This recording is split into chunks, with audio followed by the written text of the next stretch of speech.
terus yang banyak. Hehehe. Ini namanya jeruk gerga, teman. Gelora Gaga. Keren kan namanya? Asli lu dari desaku. Wah, sudah banyak yang matang nih. Kebetulan saat ini adalah puncak tertinggi musim berbuahnya. Dalam setahun, jeruk gerga bisa 2 kali panen loh. Pohon-pohon ini sudah berumur 10 tahun loh. Lumayan lama juga ya. Dalam satu pohon bisa menghasilkan sekitar 100 kg jeruk. Dan hari ini kami akan panen 5.000 kg jeruk gerga. Ayo, coba bayangkan seberapa banyak ya. Hehehe. Jeruk gerga kulitnya tebal, tahan disimpan berbulan-bulan. Makin lama disimpan, makin manis.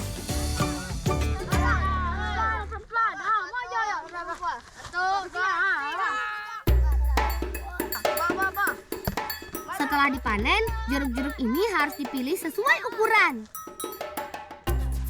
Jeruk yang sedang dan besar masuk kelas A dan B. Harga jualnya sekitar Rp14.000 sampai Rp15.000. Sedangkan jeruk yang berukuran kecil masuk ke kelas C atau D yang berharga Rp7.000 dan hanya dijual di sekitar desa, tidak dikirim keluar kota. Setelah dipilah-pilah, jeruk-jeruk ini dimasukkan ke dalam kotak, lalu dinaikkan ke dalam truk untuk dikirim keluar kota. Dijualnya ke seluruh Indonesia loh. Mulai Yogyakarta, Jakarta, Bekasi, bahkan sampai Jawa Timur.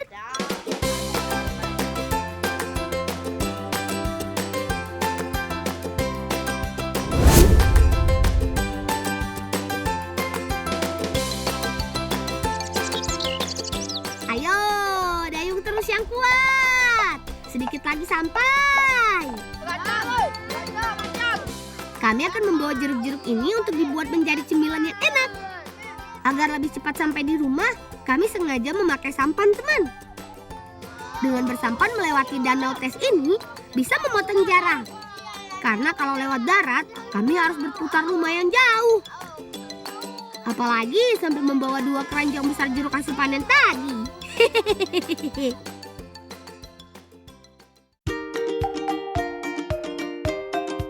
Nah, ini dia tempat pembuatan kue milik bibiku Novi. Bibi biasa menerima pesanan kue pujua, kue tat, dan kopi. Ada sekitar 8 orang pekerja yang biasa membantu Bibi Novi. Kami akan membuat kue tat khas Lebong. Memakai kelapa yang sudah tua agar menghasilkan santan yang banyak dan kental. Kami sengaja memakai kukuran untuk memarut kelapa agar tidak perlu membelah kelapa. Jadi lebih cepat dibanding dengan parutan biasa. Tuh kan, gak pakai lama, parutan kelapa sudah jadi banyak. Peras kelapa parut, ambil santannya saja ya. Belum selesai. Panaskan santan, aduk-aduk sampai berubah warna dan mengental. Proses ini memerlukan waktu sekitar 15 menit dengan api sedang. Masukkan santan yang sudah berubah warna. Campur dengan tepung terigu, gula, dan air kelapa. Aduk lagi deh sampai kalis. Jangan lupa diwarnai agar lebih menarik sesuai selera. Biasanya Bibi Novi tidak mewarnai kuenya, tapi kali ini Bibi membuatkan kue khusus untuk kami. Jadi harus dibuat yang cantik.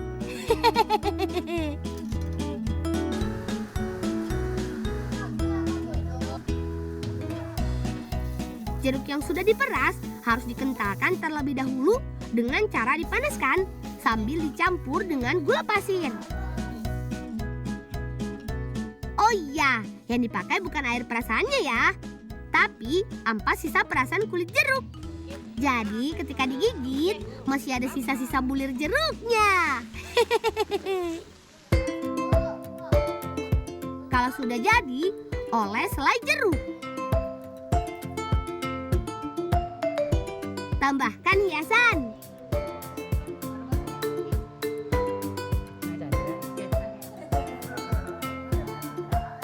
Lalu panggang deh. kurang lebih 20 menit dengan api sedang.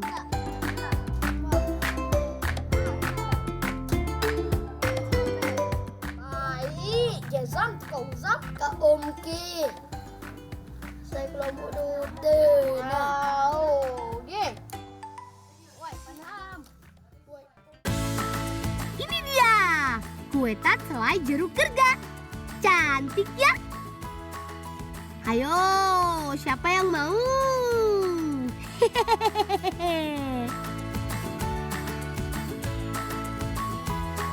Gak pakai lama deh, langsung kita cicipi yuk.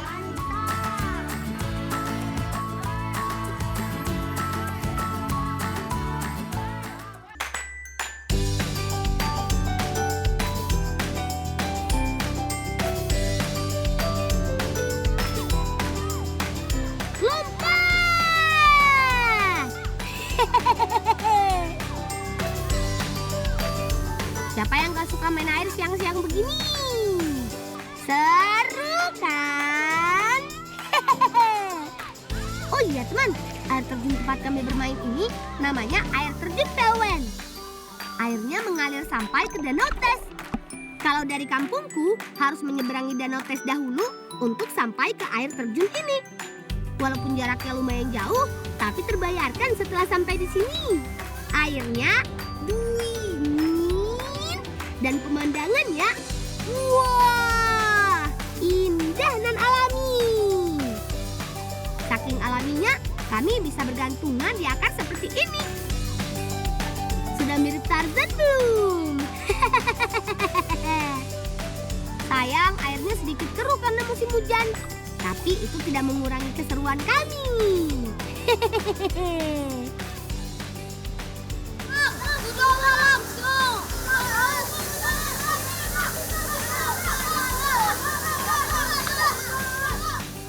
Dingin-dingin begini, makan kue bekal dari Bibi sepertinya enak.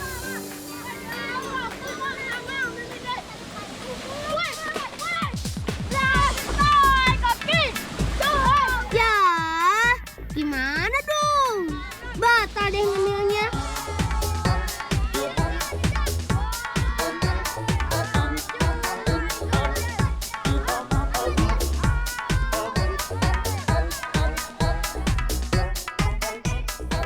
Ôi, cứu lẹ đi lên.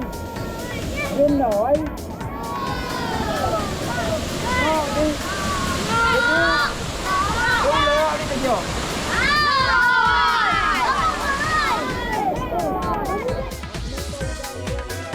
Wah, memang rezeki nggak kemana. Pas lapar, pas ada paman yang datang. Yuk, langsung saja bakar-bakar udang. Wih, udang Danau Tes lumayan besar-besar ya. Gampang saja kok memasak udangnya. Cukup dijepit memakai bambu. Lalu bakar memakai arang api. Jangan memakai api yang menyala ya, agar udang matang merata sampai ke bagian dalam. Kalau sudah berubah warna kuning kecoklatan, tandanya udang sudah matang. Ayo, takis! Sikat! Habis kedinginan, makan udang bakar yang hangat dan enak. Ditambah makannya rame-rame bersama teman. Wah, nikmat bener! Teman-teman di rumah harus coba deh suasana begini. Dijamin nagih deh.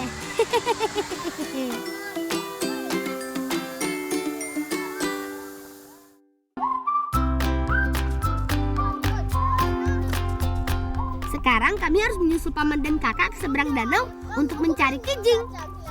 Teman di rumah, kalian pasti belum pernah lihat kijing dari desaku kan? Beda loh dibanding daerah lain. Nanti aku kasih tahu deh perbedaannya. Sekarang bantu kami dayung sampan dulu yuk.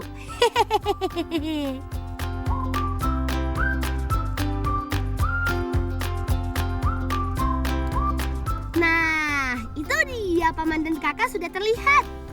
Paman memakai alat seperti keranjang besi yang diberi tali untuk menyerap kijing. Jadi nggak perlu turun ke air, kijing dan kerang bisa masuk ke keranjang besi. Cara seperti ini hanya bisa dilakukan di danau yang bagian dasarnya berlumpur ya. Dengan cara ini juga, Paman bisa menggapai bagian dasar danau yang dalam. Kalau cara bolang CS sih, dengan cara alami, yaps, menyelam. Ayo teman-teman, kita kumpulkan yang banyak. Jangan ragukan nafas kami. Coba hitung berapa detik kami menyelam. Kijing biasa bersembunyi di permukaan lumpur. Jadi bisa dirasakan dahulu dengan kaki, lalu ambil deh pakai tangan. Wah, kijingnya besar-besar ya. Ayo kumpulkan semua kijingnya di sampan.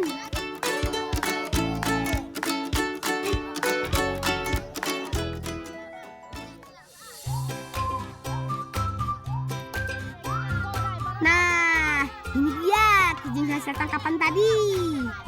Akan kami jadikan kerupuk. Langsung saja masukkan ke dalam panci dan rebus tanpa air. Nah, kalian pasti bertanya-tanya, kok direbus tanpa air? Kijing mempunyai banyak kandungan air. Jadi, walaupun tanpa dimasak memakai air, kijing akan mengeluarkan air ketika dipanaskan. Sambil menunggu kijing matang, siapkan bumbunya dulu yuk. Ada bawang putih, ketumbar, garam, telur, dan kunyit. Merebus kijing tidak memerlukan waktu yang lama. Cukup sampai kijing terbuka saja. Tuh, sudah terbuka semua kan? Angkat, lalu bersihkan kijing. Hanya ambil bagian dagingnya saja.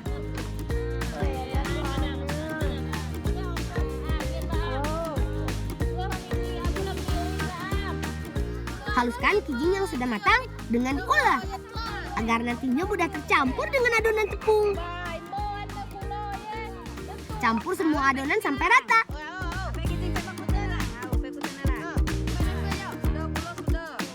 Bagi jadi beberapa bagian. Dan spesial buat kami, Bibi membuat kerupuk yang berwarna agar lebih menarik. Wah, pasti nanti kami jadi lebih lahap nih.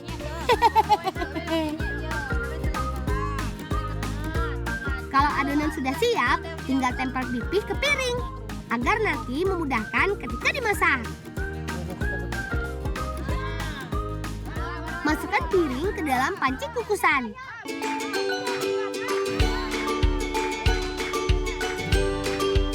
Dalam satu panci besar ini bisa menampung sekitar 6 buah piring.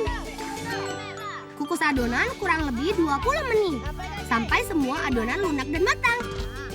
Biar cepat matang, bantu kipasin apinya yuk.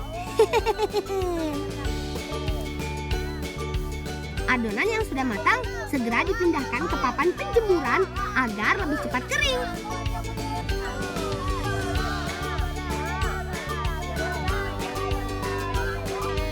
Jemur kerupuk kurang lebih 3 hari di bawah sinar matahari. Kalau lagi musim hujan seperti sekarang, bisa lebih dari itu waktu penjemurannya. Untung Bibi sudah ada kerupuk yang sudah kering. Jadi siap untuk digoreng. Cara menggorengnya adalah dengan dicelupkan sebentar memakai serokan. Lalu setelah kerupuk panas, langsung direndam ke minyak panas. Gorengnya juga nggak boleh lama-lama ya. Cukup sampai mengembang sempurna. Kalau sampai terlalu kering, rasa kijingnya akan hilang dan berubah jadi pahit. Selesai masak-masak, belum lengkap tanpa makan-makan. Crispy banget ya, gurih dan renyah. Rasa kijingnya juga lezat, makin menggugah selera saja.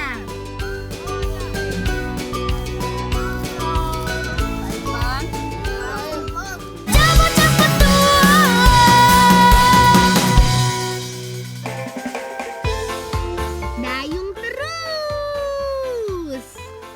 Teman, biasanya kami ke danau memakai sampan. Tapi karena hari ini sampan kami dipakai bapak ke kebun, kami pakai rakit deh. Mendayung rakit lumayan berat teman, karena banyak permukaan bambu yang menyentuh air. Berbeda dengan sampan yang kecil, cukup lincah dan ringan di air. Rencananya kami akan memasang bubu atau jebakan ikan. Nah, sampai juga. Ini dia lokasi yang pas untuk memasang bubu. Ada 2 bubu yang harus kami pasang untuk memperbesar peluang ikan tertangkap. Bubu harus diikat kuat agar tidak hanyut terkena arus. Bagian depan bubu juga harus terendam air semuanya, agar ikan mudah masuk ke dalam perangkap.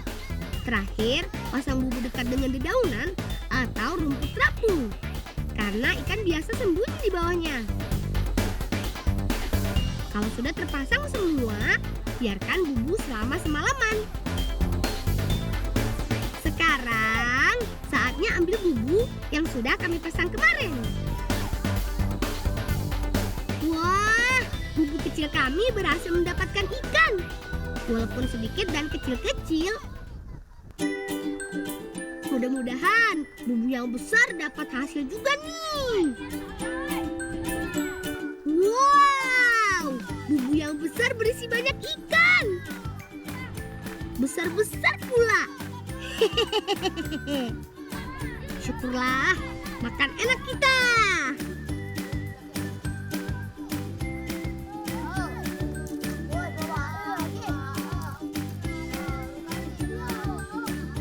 Yuk, langsung saja masak ikannya jadi makanan yang super enak.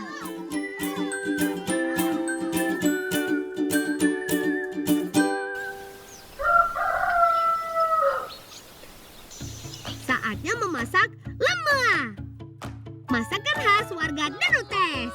Ayo kita mulai.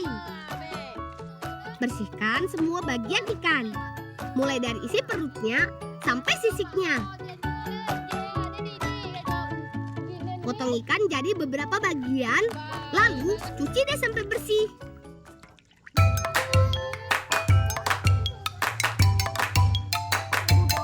Masak sebagian ikan sampai dagingnya lunak. Bersihkan juga rebung dari kulit kerasnya dan ambil bagian dalamnya saja. Potong rebungnya sudah bersih agar asam fermentasi cepat menyerap ke batang rebung.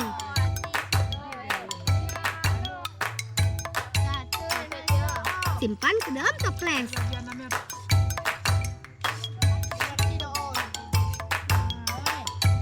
Bagianku dan kakak menyiapkan semua bumbunya. Bumbu dipotong-potong agar mempermudah ibu menghaluskan. Lemak sudah jadi makanan favorit di daerahku. Jadi kalau ada saudara yang merantau, pasti deh bakal kangen dengan kampung halaman. Kebayang-bayang lemak. Angkat ikan yang sudah matang. Campur dengan potongan rebung yang di dalam toples. Tutup toples dengan rapat agar fermentasi tidak gagal. Simpan selama 2 hari. Hah? 2 hari? Terus kapan dong makannya? Sudah di punya nah. Masih jijai itu kita mengisi biji jijai baru kita tahu. Lah ada kami ada biji jijai. Agak ya kita besar mah ada biji nung apa kan? Kumana? Nggak kebayang kan kalau harus nunggu 2 hari makannya.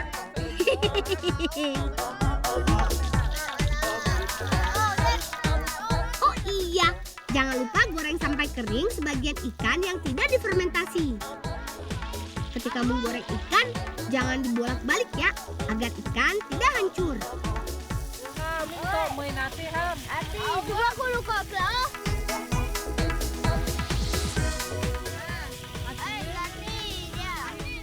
Nasi liwet memang paling pas kalau dipadukan dengan lemak.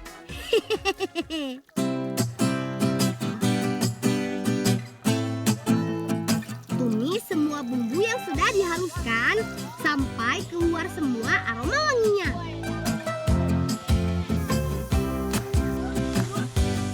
Lalu masukkan lemak ke wajan. Kami sengaja memakai bumbu yang banyak agar aroma lemua yang asam tertutup bumbu yang nikmat.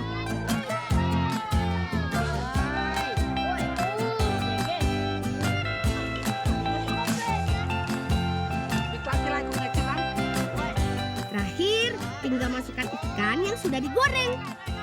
Aduk lagi sampai semua bumbu bercampur rata.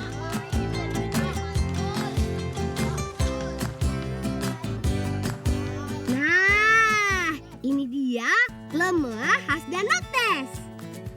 Dipadukan dengan rebusan sayur-sayuran, jadi tambah nikmat. Ayo yang masih merantau di luar Bengkulu, kangen gak sama lemua?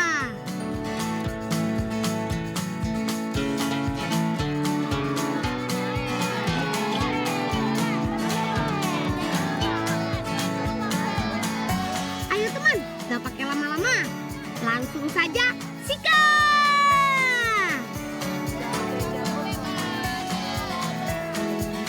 Pas banget buat mengisi perut di siang hari seperti ini. Apalagi dimakan dengan nasi liwet kesukaanku. Kalian penasaran kan sama rasanya? Ada manis, asam, asin, dan gurih dari lemuanya. Rasa manis kami dapatkan dari rebusan sayur.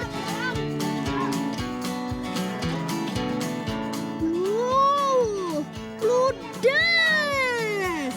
Tinggal daun alasnya saja yang tersisa.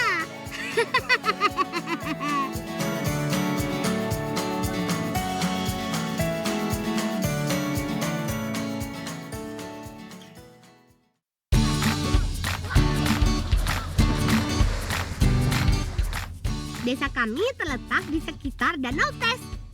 Tanah di sini sangat subur sekali loh. Selain bertani, warga kami juga suka mencari ikan sebagai mata pencahariannya. Kalau teman-teman di rumah sedang berlibur ke Bengkulu, jangan lupa mampir di Danau Tes ya. Hari ini kami akan membantu paman mencari pelepah rumbia. Nah, ini dia teman pohon rumbianya. Yuk, langsung saja ambil pelepahnya. Di sekitar Danau Tes banyak sekali pohon rumbia. Masyarakat di sini biasa memanfaatkannya untuk membuat tudung kepala. Ambil yang banyak ya. Berhubung batang rumbianya masih kecil, jadi memerlukan batang yang banyak. Oh iya, pohon rumbia adalah sejenis palma yang hanya mempunyai satu titik tumbuh. Jadi, tanaman ini hanya memiliki satu batang dan tidak bercabang. Nah, sudah cukup nih. Ayo kita pulang.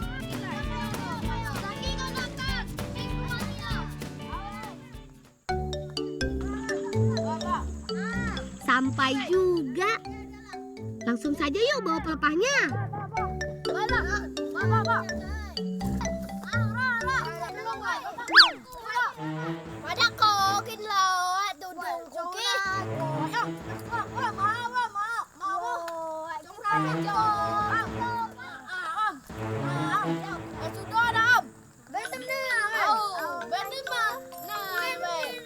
Tenang, kakekku pasti bisa buatkan lagi yang baru. Setiap hari, kakek dan kakakku membuat topi rumbia. Jago banget ya.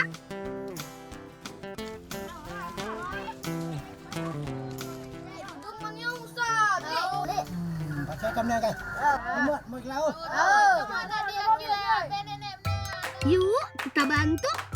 Sebelum dibuat menjadi topi, rumbia harus dijemur sampai kering agar kulit kaku dan lebih awet. Kalau sudah kering, dibentuk segitiga dan dilubangi seperti ini. Untuk pengikatnya, kakek memakai rotan agar lebih kuat dan tidak mudah putus. Hampir semua warga yang pergi berladang ke kebun atau menangkap ikan di danau memakai topi rumbia untuk melindungi kepala dari panas atau hujan. Kakek biasa menjual tudung ini dengan harga 30 sampai 40 ribu rupiah saja. Walaupun murah, tudung ini awet loh dipakai bertahun-tahun. Asal langsung dikeringkan jika terkena hujan atau basah.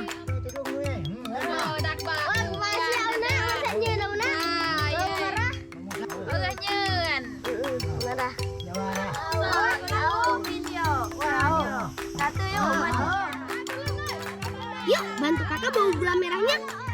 Semangat!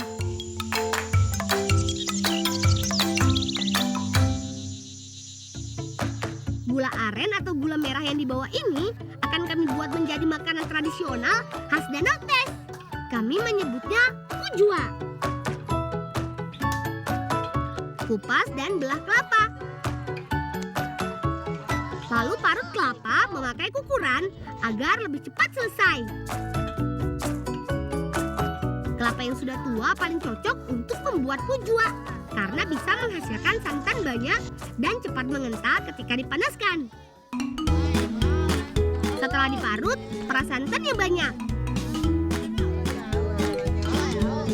Haluskan gula aren dengan cara diserut agar gula cepat larut ketika dimasak.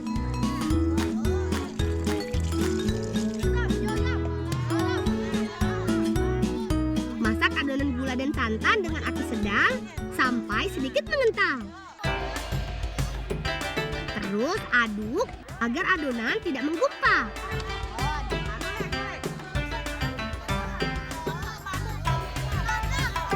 Kalau semua gula sudah mencair, saring, lalu campur dengan tepung ketan.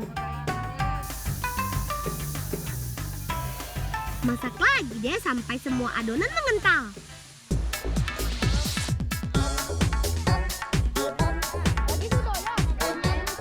Membuat kue pujua memerlukan waktu yang lumayan lama, teman. Karena beberapa prosesnya harus diulang dan diaduk terus tanpa boleh berhenti.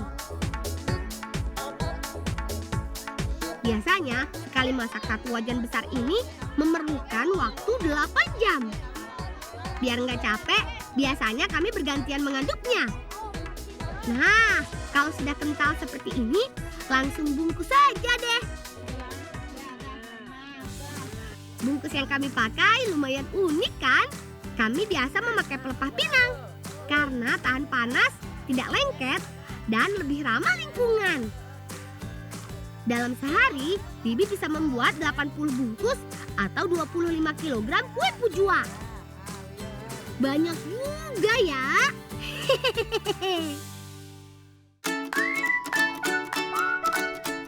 Habis ngebolang seharian, paling cocok makan kue pujua.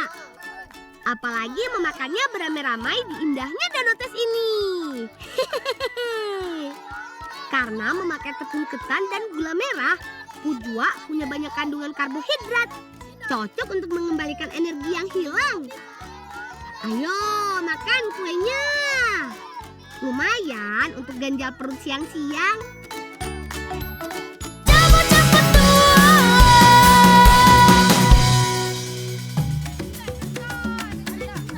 Teman, kami akan membantu kakak mencari rebung untuk dimasak dan bambu untuk dijadikan kerajinan tangan. Hayo, ada yang tahu nggak makanan dari bambu? Bukan bambu yang tua ya, tapi bambu muda alias rebung.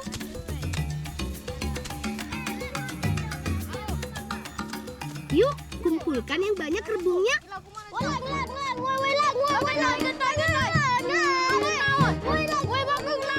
Kalau kena bulu halus bambu, jangan digaruk ya, karena malah akan membuat semakin gatal dan kulit terluka.